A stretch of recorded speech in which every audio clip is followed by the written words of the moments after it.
जी हाँ, नमस्कार दोस्तों। स्वागत है आपका यूट्यूब चैनल पे। आज हम आपको हिस्ट्री के बारे में बताने वाले हैं। हिस्ट्री में क्लास 8 चैप्टर 5 1857 की क्रांति के बारे में। तो सबसे पहले हमें ये जानना जरूरी है कि 1857 की क्रांति के होने का कारण क्या था। हमारे देश में ऐसा क्या चल रहा था कि इतनी बड़ी क्रांति हमारे देश में हुई, और जिसके कारण हमारे बहुत सारे बदलाव हमारे देश के प्रशासन व्यवस्था में देखा गया, सामाजिक तौर पे भी देखा गया, सोचने के तरीके में बदलाव देखा गया।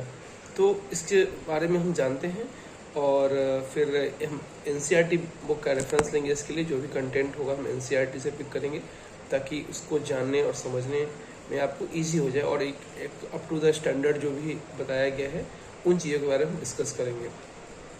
शुरू करते हैं हम। मैं सिर्फ ये ऑडियो बेस्ड मतलब वीडियो बेस्ड ही होगा। मैं इसमें पीपीटी बुक्स का हेल्प नहीं ले रहा है ना, सिर्फ मैं अपने रेफरेंस के लिए बुक्स का जो है कंटेंट पिक कर रहा हूँ। तो सबसे पहले 1857 की क्रांति के बारे में जो बताया गया था कि अंग्रेज जब भारत में 16वीं शताब्दी में आए थे, 17वीं शताब्दी में, तो वो भारत में व्यापार के दृष्टिकोण से आए थे।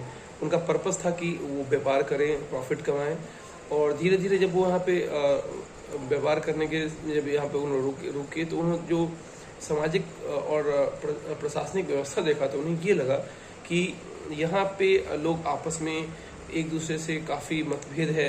तो उन्होंने इसका फ़ायदा उठाया, और धीरे धीरे पहले वो मुग़ल दरबार में रिक्वेस्ट करके अपने व्यापार के लिए, जहाँ एक तरफ वो मुग़लों से रिक्वेस्ट करते, अनुरोध करते कि मुझे व्यापार की अनुमति दी जाए, बट धीरे धीरे उन्होंने उस माहौल का, उस परिस्थिति का फ़ायदा उठाते हुए न केवल वहाँ पे अपना कोठी किला कह सकते हैं उसको बनाया, जो कि बल्कि वहाँ पे सैनिक भी अपने रखने शुरू कर दिए। कुछ समय बाद उन्होंने अपनी इसका मतलब प्रभुत्व का प्रभाव जमा के धीरे धीरे उन्होंने सारे पूरे भारत पे कब्जा कर लिया।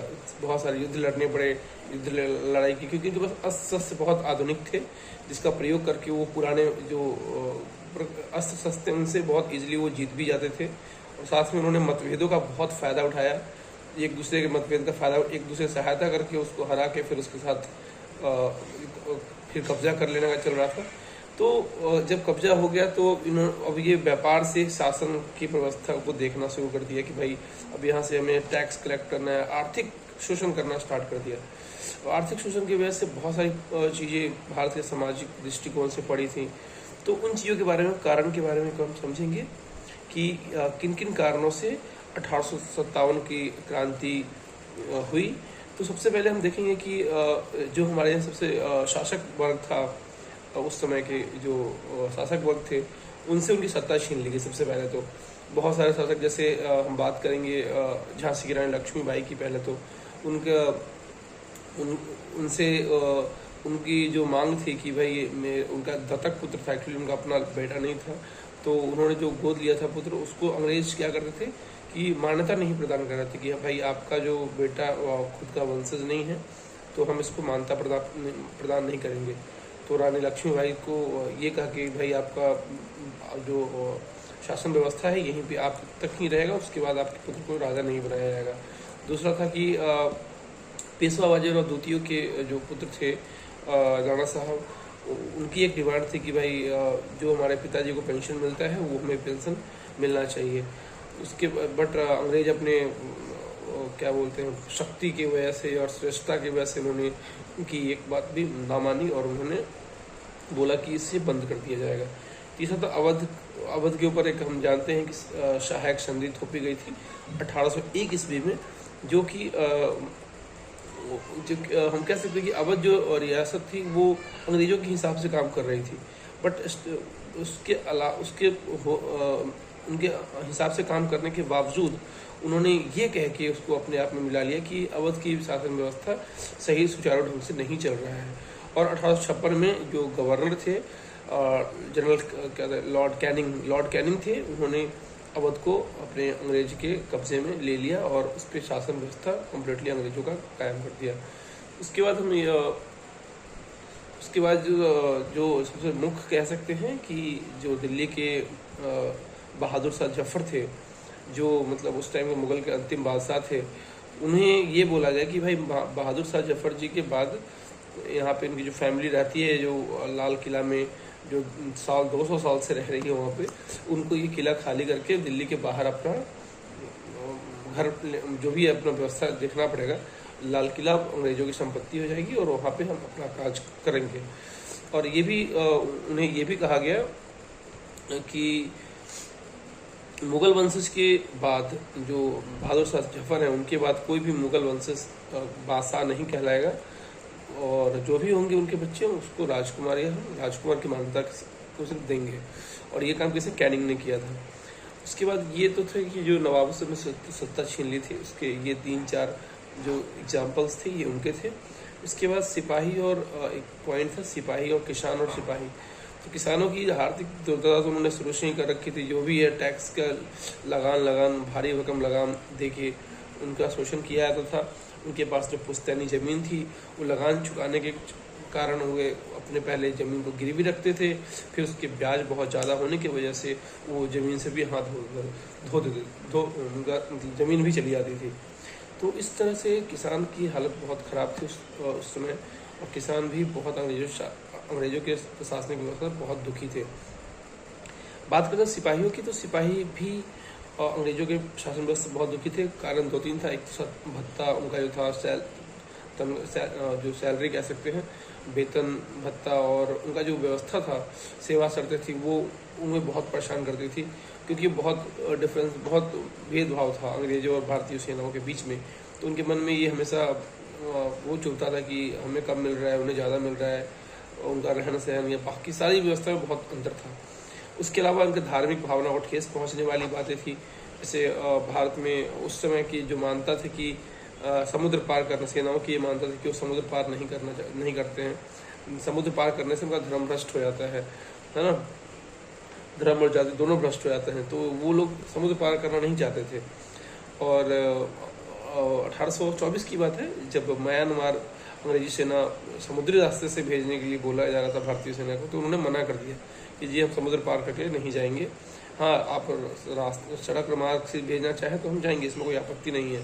तो अंग्रेज़ों को लगा कि उस टाइम पे जो समुद्र मार्ग जाते उनको अलग से मतलब अधिक पैसे वगैरह भी दिए जाते थे। तो बात जब अंग्रेज़ों को लगा कि ये एक्स्ट्रा एक्सपेंसेस बढ़ रहे हैं, तो उन्होंने 1856 में एक कानून पास कर दिया कि भाई जो भी अंग्रेजी सेना में भर्ती होगा उसको समुद्र पार भी युद्ध के लिए जाना पड़ सकता है। जरूरत पड़ेगा तो, नौकरी कर रहा है तो उसको जाना पड़ेगा। तो इससे सिपाही भी बहुत परेशान थे कि भाई ये तो हमारे धर्म को भी भ्रष्ट कर रहे हैं। उसके बाद किसान, ज़्यादातर सिपाही जो थे किसान फैमिली से आते थे, तो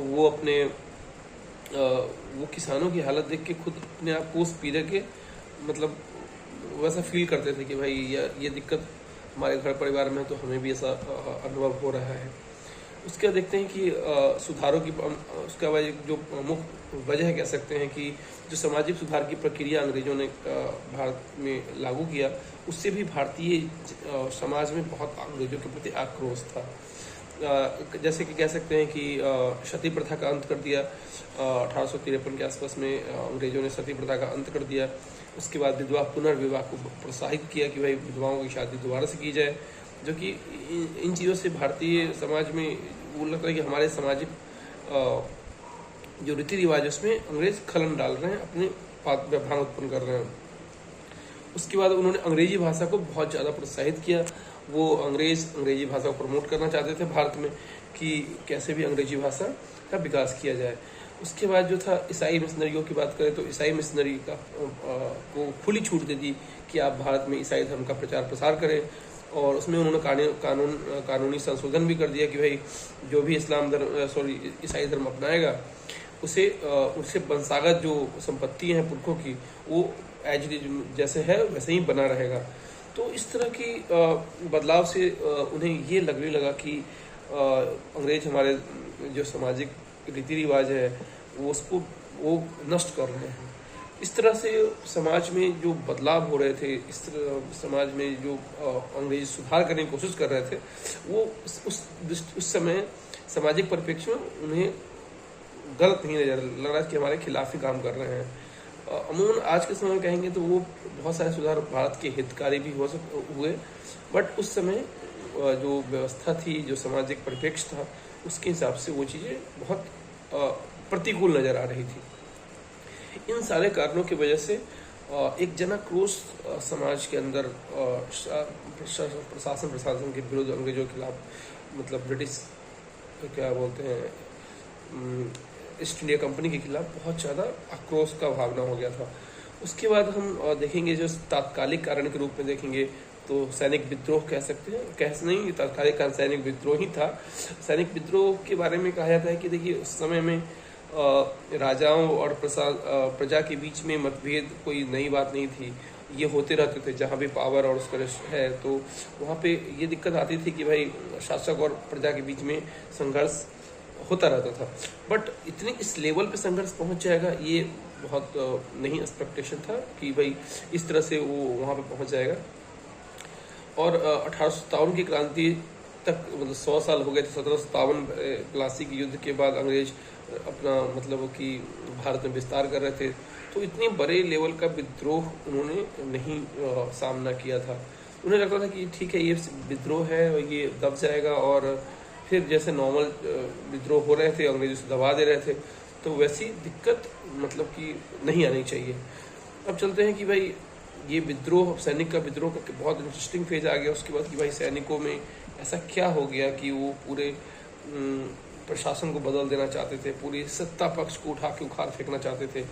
तो इसका बहुत से कारण तो एक हम कह सकते हैं कि इनफील्ड राइफल अंग्रेजों ने लाया था, जिसकी ट्रेनिंग के लिए मतलब अंग्रेज आए थे। वो बता रहे उसमें कुछ शुगर के और गाय के चर्बी का उसका कवर होता था। इसके बारे में डिटेल्स भी आप देखेंगे एनसीईआरटी में बहुत अच्छा पैसेज में लिख के बताया गया है कि क्या था, किस वजह से हो गया था। तो कारतूस, मतलब गाय और शुगर का चर्बी का जो कारतूस के ऊपर कवर था, उसको दांत से खोल के खींच के खोलना पड़ता था। तो इस तरह से हम देखेंगे कि जो शासन व्यवस्था के खिलाफ सैनिकों का जो रोष था वो कैसे फूटा, वो समझने के लिए हम एक बार चलते हैं मेरठ से दिल्ली का। एक बहुत अच्छा हेडिंग कह सकते हैं उसमें ये है। उसमें बताया गया कि 8 अप्रैल 1857 को युवा सिपाही मंगल पांडे ने अपने बैरकपुर छावनी में अफसरों के ऊपर हमला कर दिया। कारण यही था कि उन्होंने बोला कि भाई आप, उसने एक तो पांडे थे और वो धर्म, पांडे मतलब पंडित ब्राह्मण थे और उनको धर्म के मामले में बहुत सेंसिटिव होते हैं ब्राह्मण। तो उन्होंने ये सोचा कि भाई ये तो बहुत गलत है, हम अपने धर्म के नौकरी के खातिर हम अपने धर्म को भ्रष्ट नहीं कर सकते हैं। तो अब वो सैनिक तो थे ही, गुस्से में आकर तो उन्होंने अंग्रेज अफसर की हत्या कर दी, गोली मार दिया। अब गोली मार दिया कि 8 अप्रैल को उन्होंने गोली मार दी और उन्होंने 10-12 दिनों के अंदर अंदर उन्हें फांसी पे 9 मई को ही शायद उन्हें फांसी पे चढ़ा दिया गया। तो अब फांसी पे चढ़ा दिया, उसके बाद बहुत सारे सैनिक के मन में और रोष आ गया कि भाई ये हमारे साथियों को उन्होंने मतलब कि फांसी पर लटका दिया। अब जो सैनिक प्रैक्टिस वो बोला गया नए जो सैनिक थे वो अब कारतूस मना करते कि नहीं भाई हम इसको नहीं यूज़ करेंगे, हम इस राइफल को नहीं चलाएंगे। तो 85 सैनिकों ने उसमें विद्रोह, उस टाइम पे उन्होंने 85 सैनिकों को अंग्रेजों ने 10 साल की कारावास की सजा सुनाई और उनको नौकरी से भी निकाल दिया। ये बात थी 9 मई 1957 की। अब उन्हें जब बंद कर दिया फांसी के लिए, तो अब दूसरे सैनिक बहुत ज़्यादा वो हो गए, मतलब परेशान हो गए। 10 मई को सिपाहियों ने मेरठ में, जो मेरठ की जेल थी, उस पर धावा बोल दिया। अब धावा बोल के उन्होंने अंग्रेज अफसरों को बहुत धोया, बहुत मारा, मार के सबकी हत्या कर दी, बंदूक कब्जे में ले लिया, हथियार कब्जे में ले लिए और जितनी भी संपत्ति अंग्रेजों की थी सबको आग लगा दिया। अब अंग्रेज उस वहाँ पे जो भी इतने आक्रोशित थे कि आप ये समझ लो कि इतने आक्रोशित थे कि जो अंग्रेज है सबको ख़त्म कर दो, यहाँ पे उनकी सांसें मतलब समूल नाश कर दो वाली बात हो गई थी। और वो सिर्फ मेरठ तक ही नहीं था, अब उनके मन में था कि अंग्रेजों को इस देश से ही बाहर निकाल के फेंको। अब क्या करना, अब मेरठ दिल्ली से ज़्यादा दूर है नहीं। अब उन्होंने रातों रात प्लान किया कि अभी चलो दिल्ली में आज ही पहुँच के वहाँ पे आज कब्जा कर लिया जाए। रात में सारी सेना निकल गई, जितने भी अंग्रेज के रास्ते में मिलते गए सारे को उड़ाते गए, ख़त्म करते गौर थी करते करते दिल्ली पहुँच गए। दिल्ली पहुँचे तो वो सीधे मुगल शाह मोहम्मद बहादुर शाह जफर के किले के पास पहुँचे। अब बहादुर शाह जफर बेचारे वृद्ध आदमी, अब वो सोचे कि यार ये तो सब जोश जोश में आ गया है, अब ऐसा ना हो कि सब क्योंकि उन्होंने देखा था बुढ़ापे में पूरी जवानी उन्होंने अंग्रेजों की जो उन्होंने अंग्रेजों ने उनके साथ किया था उसको झेल चुके थे। तो वो पहले तो मना कर रहे थे कि ये सब लग नहीं रहा है कि तो मतलब वो नहीं चाहते थे कि अभी इस उम्र में हम जाके नए तरह के लफड़े में फंस जाए। लेकिन अब वो सैनिक भी मानने वाले नहीं थे। अब वो बोले कि नहीं भाई, अब तो भाई नहीं आप हमको हमारा राजा बनिए और हम सब आपका सपोर्ट करेंगे। अब बेचारा क्या करें, अब इधर से भी नहीं मान रहे, उधर से भी नहीं मान रहे, ठीक है। अब जब उन्होंने एग्री हो गए कि ठीक है मैं इस नेतृत्व का वो करता हूँ, क्योंकि सैनिकों को समस्या क्या थी कि चलो ठीक है हम अंग्रेज को उखाड़ के फेंक तो देंगे, बट अंग्रेजों को उखाड़ के फेंकने के बाद भारत की इतनी बड़ी सत्ता को संभालेगा कौन चलाएगा। तो उन्हें सिर्फ एक ही समझ में आया कि बहादुर शाह जफर ही एक मुगल, जिन्होंने एक्चुअली मुगल वंश ने 200 साल तक राज किया था, तो उन्हें पता था कि ये हमारे को पहले हमारे ऊपर शासन कर चुके हैं, तो ये अभी भी इसको कर सकते हैं। और उनसे पहले अंग्रेजों ने उन्हीं को हरा के अपनी पूरा अस्तित्व प्राप्त किया था, बंगाल से लेकर दिल्ली तक पूरा। तो इस तरह से अंग्रेजों ने उनको, तो फिर मुगल बादशाह बहादुर शाह जफर ने क्या किया, उन्होंने जो भी आसपास के नेता थे, जो शासक प्रशासक थे, सबको पत्र लिख के भेजा कि भाई ठीक है अब मुगल इसको क्या बोलते हैं, अंग्रेजों को यहाँ से बगावत करके हटाना ही है। उससे क्या हुआ कि पूरे आसपास में, उसमें संचार का इतना डेवलप नहीं था, चीज़ें खबर बहुत लेट से पहुँचती थी लोगों के पास में। तो उस कुछ समय के बाद आसपास में जहाँ न्यूज खबर पहुंची, सब लोग अपने अस्त्र से बगावत करना शुरू कर दिया। दिल्ली पुलिस कब्जे में आ गई थी, मतलब लगभग 6 महीने के आसपास दिल्ली पे मुगल शाह बहादुर का वहाँ पे था।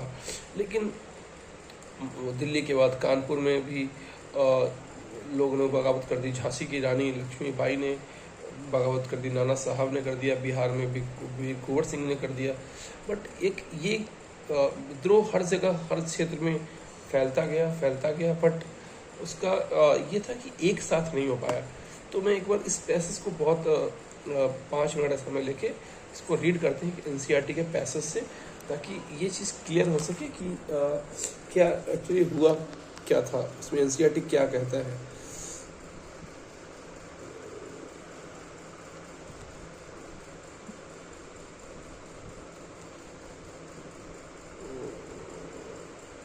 कहते हैं मेरठ से दिल्ली तक 8 अप्रैल 1857 को युवा सिपाही मंगल पांडे और को बैरकपुर में अपने अफसरों पर हमला करने के आरोप में फांसी पर लटका दिया गया। चंद दिनों बाद मेरठ में तैनात कुछ सिपाही ने नए कारतूसों के साथ अंग्रेजी अभ्यास से इनकार कर दिया। सिपाहियों को लगता था कि उन कारतूसों पर गाय और सुअर की चर्बी का लेप चढ़ाया गया है। 85 सिपाहियों को नौकरी से निकाल दिया गया। उन्होंने अपने अफसरों का हुक्म न मानने के आरोप में 10-10 साल की सजा दी गई। 9 मई 1857 की बात है।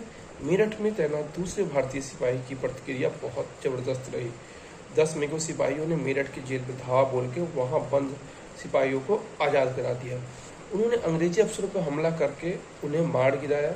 उन्होंने बंदूक और हथियार कब्जे में ले लिए और अंग्रेजों की इमारतों और संपत्ति को आग के हवाले कर दिया। उन्हें फिरंगियों के खिलाफ युद्ध का ऐलान कर दिया। सिपाही पूरे देश में अंग्रेजों के शासन को खत्म करने पे आमदा थे। लेकिन सवाल यह था कि अंग्रेजों के जाने के बाद देश का शासन कौन चलाएगा। सिपाहियों ने इसका जवाब भी ढूंढ लिया। वे मुगल सम्राट बहादुर शाह जफर को देश का शासन सौंपना चाहते थे। मेरठ के सैनिकों की एक टोली 10 मई की रात को घोड़े पर सवार होकर अंधेरे ही दिल्ली पहुंच गई। जैसे ही उनके आने की खबर फैली, दिल्ली में तैनात टुकड़ियों ने भी बगावत कर दिया। यहाँ भी अंग्रेज अफसरों को मारे गए। देसी सिपाहियों ने हथियार और गोला बारूद कब्जे में ले लिया और इमारतों को आग लगा दी। विजयी सिपाही लाल किले के दीवार के आसपास जमा हो गए। वे अंग्रेजों से मिलना चाहते थे, वे बादशाह से मिलना चाहते थे। बादशाह अंग्रेज की भारी ताकत से लड़ने को तैयार नहीं थे। अंग्रेज से पहले ही भारत के बहुत से हिस्से में मुगल साम्राज्य का ही शासन था।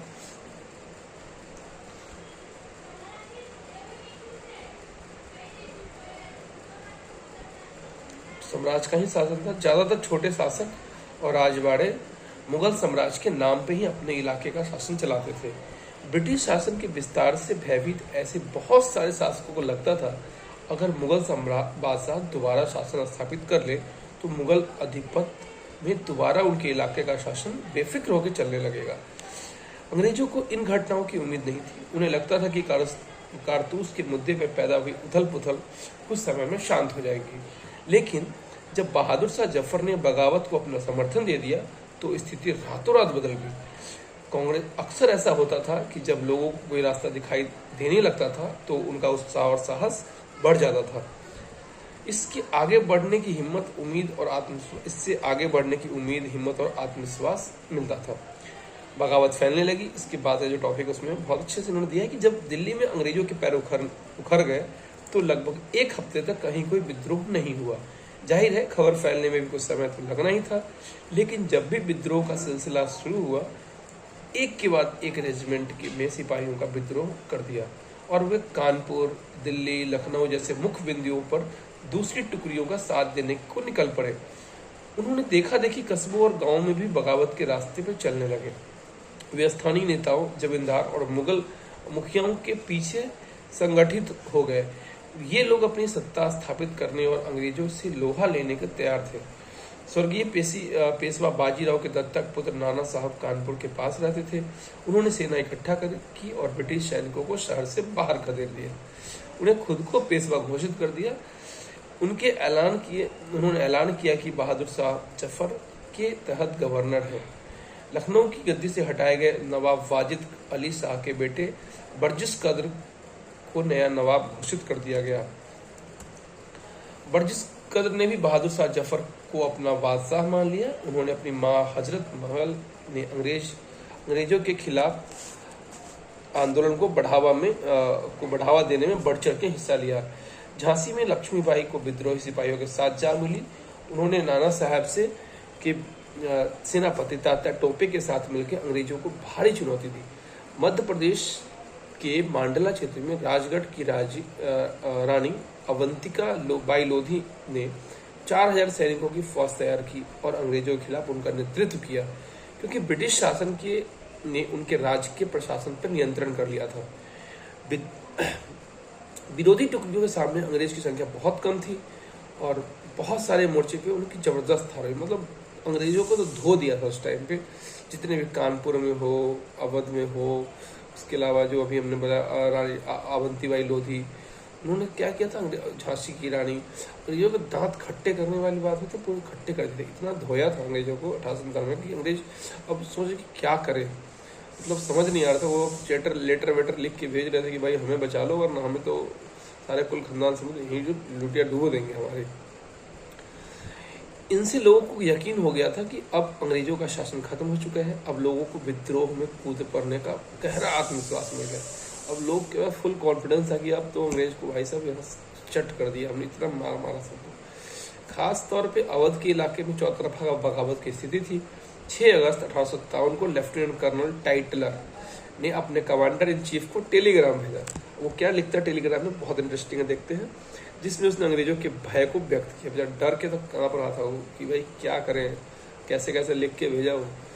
उसके बाद क्या कि उसने लिखा था कि हमारे लोग विरोधियों की संख्या और लगातार लड़ाई से थक गए हैं।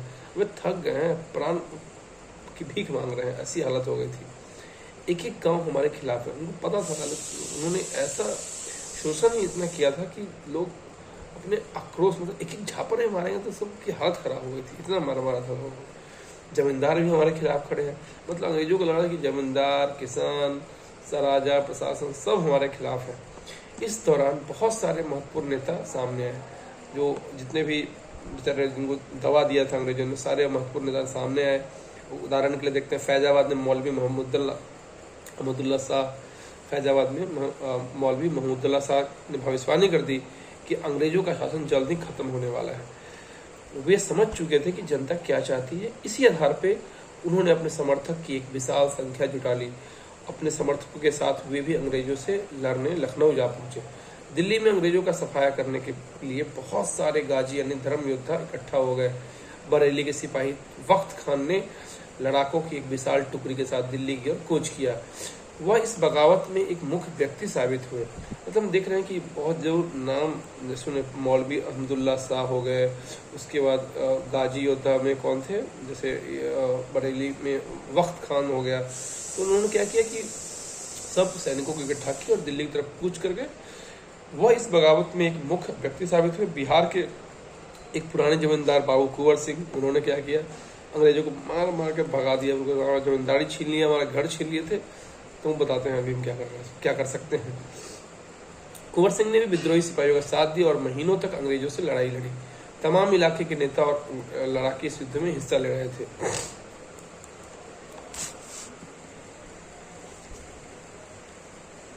अब देखेंगे हम कि क्या हुआ। तो उन्होंने बहुत मारा, अंग्रेज बाप बाप चिल्लाने लगे, भाई क्या करें। बट उस टाइम पे पता है कुछ हालात वैसे थे, अंग्रेज ने फिर से पॉलिटिक्स खेला। पॉलिटिक्स क्या खेला कि भाई पहले जो अपना नॉर्थ का एरिया है, लाइक जम्मू कश्मीर हो गया, पंजाब हो गया, हरियाणा हो गया, उन लोगों को अंग्रेजों ने वो किया, मतलब कि पहले तो संघर्ष में जाने से रोक दिया। उनको ये हवा दी, देखो भाई तुम लोग के जो गुरु थे, महागुरु अर्जुन सिंह हो गया, गोविंद सिंह हो गया, सबको फांसी पर चढ़ा दिया इन मुसलमानों ने, मुस्लिम शासकों ने। तुम लोग इनका साथ कैसे दे सकते हो। तो वो लोग बेचारे पहले तो साथ नहीं दिया और उल्टे इन्होंने अंग्रेजों का साथ दे दिया। अंग्रेजों की सपोर्ट, मतलब इमोशनल फीलिंग्स को अपने उस समय जो था उसके हिसाब से कुछ तरह भारत के और थे, सिंधिया परिवार बहुत से, सिंधिया ने लक्ष्मीबाई के खिलाफ उसका सपोर्ट न करके अंग्रेजों का सपोर्ट कर दिया। तो अंग्रेजों को भारत के ही कुछ राजा राजबारों का साथ मिल गया और साथ में उन्होंने जो साउथ में मद्रास के तरफ का जो था वहाँ से उनकी सहायता के लिए अंग्रेजी पोत आ गए। मतलब 3-4 महीने उनको वक्त भी मिल गया था। तो अब क्या किया, उन्होंने अपना व्यवस्था देखा और फिर एक एक करके हर जो भी जहाँ पे भी ज़्यादा वो हो रहा था, सेंटर बन गया था, उसको दबाने का प्रयास किया। तो देखते हैं इसमें कंपनी का पलटवार है, उसमें अंग्रेज ने कैसे इस विद्रोह का दमन किया और कैसे उन्होंने इस विद्रोह को ख़त्म करके अपनी जो बुरी तरह से पिटाई हुई थी उनको, उसके बारे में वो किया, वो देखते हैं। इस उथल पुथल के बावजूद अंग्रेजों ने हिम्मत नहीं छोड़ी। स्ट्रेटेजी कह सकते हैं, क्योंकि उस टाइम में हम ये कह सकते हैं कि स्ट्रेटेजी की कमी थी, शायद 1857 की कमी है भारतीयों के द्वारा, क्योंकि उन्होंने युद्ध तो कर लिया बट उनके पास प्रॉपर प्लान नहीं था कि कैसे करना है, एक साथ नहीं कर पाए। और प्लानिंग नहीं थी कि लंबे तरह खींचेगा तो क्या कर सकते हैं। तो उन चीज़ों को अंग्रेजों ने समझा कि भाई युद्ध को लंबा करेंगे, इनके पास कुछ है नहीं, थोड़ी देर लड़ेंगे और फिर जैसे इनके पास सब खत्म हो जाएगा तो फिर हम इसको आराम से कुचल देंगे। तो अंग्रेजों ने क्या किया, हिम्मत नहीं छोड़ी। कंपनी ने अपनी पूरी ताकत ला के विद्रोह को कुचलने का फैसला किया। कंपनी ने कहा इसको कुछ नहीं करना, इसको कुचलना है, कैसे भी इसको वो करो। अब इंग्लैंड से और फौजी मंगवाए गए, विद्रोहियों को जल्द सजा के लिए नए कानून बनाए गए और विद्रोह के मुख्य केंद्रों पर धावा बोल दिया गया। सितंबर 1857 में दिल्ली दोबारा अंग्रेजों के कब्जे में आ गई। मतलब हमने देखा था अप्रैल में पहुंचे थे लोग 10 अप्रैल को, और सितंबर मतलब 4-5 महीने की बात है, 4 महीने, और अंग्रेजों के कब्जे में फिर से दिल्ली आ गई। अंतिम मुगल बादशाह शाह बहादुर शाह जफर पर मुकदमा चलाया गया और उन्हें आजीवन कारावास की सजा दे दी गई। अभी कई बार एनसीईआरटी में पूछता हुआ अंतिम समय में बहादुर शाह जफर का कैसे, मतलब कैसे बिताया उन्होंने, तो बहुत इंपॉर्टेंट है ये लाइन। अब देखते हैं कि बहादुर शाह जफर जब के ऊपर मुकदमा चला और उन्हें आजीवन कारावास की सजा दे दी गई, उनके बेटों को उनकी आंखों के सामने गोली मार दी गई। बहादुर शाह जफर और उनकी पत्नी बेगम जीनत महल को अक्टूबर 1858 में रंगून भेज दिया गया। इसी जेल में नवंबर 1862 में उनकी मृत्यु हो गई। मतलब जफर ने अंतिम सांस ली। मतलब 1858 में उन्हें रंगून भेजा गया उनकी वाइफ जीनत महल के साथ में, और इसी जेल में 1862 में 4 साल के बाद उनका प्राण हो गया, मतलब मर गए, अंतिम सांस ली। दिल्ली पे अंग्रेजों का कब्जा हो जाने का यह मतलब नहीं था कि विद्रोह खत्म हो चुका है। इसके बाद भी लोग अंग्रेजों को टक्कर लेते रहे। व्यापक बगावत की विशाल ताकत को कुचलने के लिए अंग्रेजों को अगले 2 साल तक लड़ाइयाँ लड़नी पड़ी। मतलब समझ सकते हैं कि 58-57 से लेकर 59 तक 2 साल लगे अंग्रेजों को इस विद्रोह को कुचलने के लिए। अंग्रेजों पे दिल्ली पे अंग्रेजों का कब्जा हो जाने के उसके बाद 2 साल लगे। मार्च 1858 में लखनऊ अंग्रेजों के कब्जे में आ गया। मतलब समझिए कि 57 की ग्रांटी 58 तक पहुँच गया मार्च में, है ना। तो उस मार्च में लखनऊ को दोबारा से अंग्रेजों ने कब्जे में लिया। जून 1858 में रानी लक्ष्मीबाई को शिकस्त हुई। 1858 में लक्ष्मीबाई को उन्होंने मार दिया था। उसके बाद हम कह सकते हैं कि दुर्भाग्यवश ऐसा ही रानी अवंती बाई लोधी के साथ भी हुआ। खेड़ी की शुरुआत विजय के बाद उन्होंने अपने आप को अंग्रेजी फौज से घिरा पाया और वो शहीद हो गई। तात्या टोपे मध्य भारत के जंगलों में रहते हुए आदिवासी और किसानों की सहायता से छापामार युद्ध चलाते रहे। जिस तरह पहले अंग्रेजों के खिलाफ मिली सफलताओं से विरोधी विद्रोहियों का उत्साह बढ़ा था, वैसे ही जब अंग्रेज विद्रोह को दबाने लगे तो उनका हौसला टूट गया। ठीक है ना। उसके बाद अंग्रेजों के कुछ वफादार सैनिकों को उन्होंने और जमींदारों को इनाम भी दिया। उन्होंने आश्वासन दिया कि उनके ज़मीन पर परंपरागत अधिकार बने रहेंगे। जिन्होंने विद्रोह किया है उनसे कहा गया कि अगर वे अंग्रेज के सामने समर्पण कर देते हैं, अगर उन्होंने किसी अंग्रेज की हत्या नहीं की है तो वो सुरक्षित रहेंगे और ज़मीन पे उनके अधिकार की दावेदारी बनी रहेगी। इसके बावजूद अंग्रेजी सिपाहियों, विद्रोहियों, नवाबों और राजाओं पर मुकदमे चलाए गए और उन्हें फांसी से लटका दिया गया। उसके बाद ये तो विद्रोह मतलब अंग्रेजों ने किस तरह से दबाए थे। उसके बाद देखते हैं विद्रोह के बाद के साल में क्या हुआ। अब ये विद्रोह भारत के इतिहास का अंग्रेजों के लिए बहुत बड़ा विद्रोह था। वो पूरा हिल चुका है कि ऐसा कैसे हो सकता है। तो अंग्रेजों ने 1859 के आखिरी तक देश का पर दोबारा नियंत्रण पा लिया था, लेकिन अब वे पहले वाली नीतियों के सहारे शासन नहीं चला सकते थे। अंग्रेजों ने जो अहम बदलाव किए वो निम्नलिखित है। उन्होंने बहुत सारे बदलाव किए थे। अब हम एक बार उन बदलावों के बारे में लाइन बाई लाइन पढ़ लेते हैं और समझने की कोशिश करते हैं कि वो बदलाव क्यों थे और उसका क्या कारण था। कारण तो हमने देख ही लिया, इसी 1857 की क्रांति ही मुख्य कारण था। उसके क्या मतलब उसके का क्या प्रभाव पड़ा भारत के सामाजिक दृष्टिकोण से या जो भी है उस समय के अनुरूप कह सकते हैं। तो उन्होंने क्या क्या बदलाव किया। पहला बदलाव ये किया था कि ब्रिटिश संसद ने 1858 में एक नया कानून पारित कर दिया और ईस्ट इंडिया कंपनी के सहारे ब्रिटिश के सारे अधिकार ब्रिटिश साम्राज्य के हाथों में सौंप दिए गए, ताकि एंगल चेंज करते हैं यस ताकि भारतीय मसले को ज़्यादा बेहतर ढंग से संभाला जा सके। ब्रिटिश मंत्रिमंडल के एक सदस्य को भारत मंत्री के रूप में नियुक्त किया गया। उसे भारत के शासन से संबंधित मामले को संभालने का जिम्मा सौंपा गया। उसे सलाह देने के लिए एक परिषद का भी गठन किया गया जिसे इंडियन काउंसिल कहा गया। भारत की गवर्नर जनरल को वायसराय का ओहदा दिया गया। इस प्रकार इंग्लैंड के राजा रानी की निजी प्रतिनिधि घोषित कर दिया गया। इस प्रकार जो वायसराय थे उसको क्या इंग्लैंड के राजा रानी का निजी प्रतिनिधि घोषित कर दिया गया। फलस्वरूप अंग्रेज सरकार ने भारत के शासन की जिम्मेवारी सीधे अपने हाथों में ले ली। अब चलते हैं दूसरा पॉइंट क्या है। देश के सभी शासकों को भरोसा दिया गया कि भविष्य में कभी भी उनके भू क्षेत्र पर कब्जा नहीं किया जाएगा। उन्हें अपनी रियासत, अपने वंशज, यहाँ तक कि दत्तक पुत्रों को भी सौंपने की छूट दे दी गई। लेकिन उन्हें इस बात के लिए प्रेरित किया गया कि वे ब्रिटेन की रानी को अपना अधिपत्य स्वीकार करें। इस तरह भारतीय शासकों को ब्रिटिश साम्राज्य के अधीन शासन चलाने की छूट दे दी गई।